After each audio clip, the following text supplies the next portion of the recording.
Hi friends, ఎలా ఉన్నారు? Welcome to the Mahesh show. Director Gunasekhar సినిమాలు చేయడమే మానేశారు అనుకునే టైంకి యుఫోరియా అనే చిన్న కానీ ఇంటెన్స్ సినిమాతో మన ముందుకైతే వచ్చేశారు. ట్రైలర్ చూసినప్పుడు ఏదో బలమైన కంటెంట్ ఉంది, డార్క్ అండ్ ఇంటెన్స్ సినిమాలా ఉంది అని అనిపించింది కదా. ఇంతకీ ఈ సినిమాతో గుణశేఖర్ గారు నిజంగా కంబ్యాక్ ఇచ్చారా, లేక ఇంకో హాఫ్ అటెంప్ట్ అయినా? ఫుల్ రివ్యూలో చూద్దాం. ఫుల్ రివ్యూలోకి వెళ్లే ముందు మీరు గనక ఇంకా మన ఛానల్ సబ్స్క్రైబ్ చేసుకోకుండా చూస్తూ ఉంటే ఛానల్లో ఉన్న కంటెంట్ ని చూడండి, నచ్చితే సబ్స్క్రైబ్ అయితే కొట్టేయండి. వీడియో ఎండ వరకు చూసి రివ్యూ నచ్చితే ఒక లైక్ కూడా కొట్టేయండి. Coming to the story line, ఒక మదర్ తన మీద తానే కేసు వేసుకొని నాకు శిక్ష పడాలి అని కోర్టులో సరెండర్ అయితే అవుతుంది.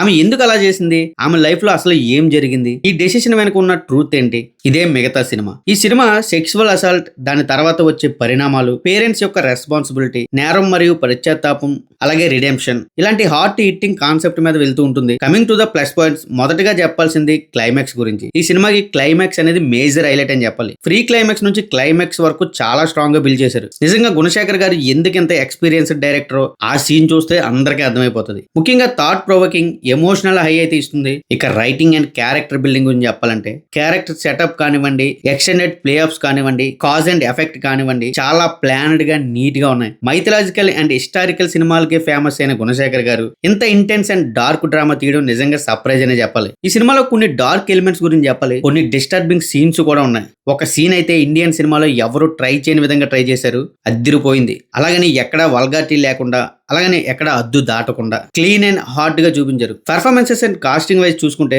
ఫ్రెష్ ఫేసెస్ తో మంచి అవుట్పుట్ అయితే తీసుకొచ్చారు. లీడ్ రోల్ చేసిన పర్సన్ అయితే క్లైమాక్స్ లో అద్దరు కొట్టాడని చెప్పాలి. గౌతమ్ మేనన్ గారి రోల్ ఫుల్ లెంత్ రోల్, బాగానే సెట్ అయింది అండ్ బాగానే చేశారు. నాకు ఎందుకు ఈ మధ్య చాలా సినిమాల్లో ఆయన ఇలాంటి రోల్స్ చేస్తున్నారు, సో ఆయన చూసాక నాకు అదే అనిపించింది. ఇక షారా అర్జున్ గురించి చెప్పాలంటే ఉన్నంతలో మంచి సీన్సే పడ్డాయి అండ్ సాలిడ్ సీన్స్ అని చెప్పాలి. ఇక technical department, music Kalabhairava, tripping and trance emotional scenes లో అద్దరు కొట్టేశాడు, సూపర్ కొట్టాడు. సినిమాటోగ్రఫీ రియలిస్టిక్ గా చాలా బాగుంది. Editing also good. ఇక ఫస్ట్ హాఫ్ అయితే ఈ సినిమాకి మేజర్ ప్లస్ అని చెప్పాలి. Coming to the minus points, ఇప్పుడు అసలు ప్రాబ్లం ఇక్కడే స్టార్ట్ అయింది. ఎందుకో ఫస్ట్ హాఫ్ ఎంగేజ్ చేసినంతగా సెకండ్ హాఫ్ చేయలేదని అనిపించింది. క్లైమాక్స్ ఓకే చాలా బాగుంది, బట్ అంతవరకు కాస్త స్లోగా వెళ్ళిన ఫీలింగ్ కలిగింది. సెకండ్ హాఫ్ లో ఒక కొత్త ఫ్లాట్ ఓపెన్ అవుతుంది, ముఖ్యంగా నార్కోటిక్స్ యాంగిల్. ఈ ఐడియా బాగుంది కానీ ఎగ్జిక్యూషన్ నీట్ గా లేదని ఫీలింగ్ కలిగింది. రష్ చేసిన ఫీలింగ్, ఒకటి ఉండాలి కాబట్టి పెట్టారు అన్నట్టు కాకుండా ఇనిషియల్ గా కొంచెం ఆర్టిఫిషియల్ టేకింగ్ అయితే ఉంది. మొత్తానికి యుఫోరియా ఒక అన్ఎక్స్పెక్టెడ్ అవుటింగ్ ఫ్రమ్ గుణశేఖర్ అని చెప్పాలి.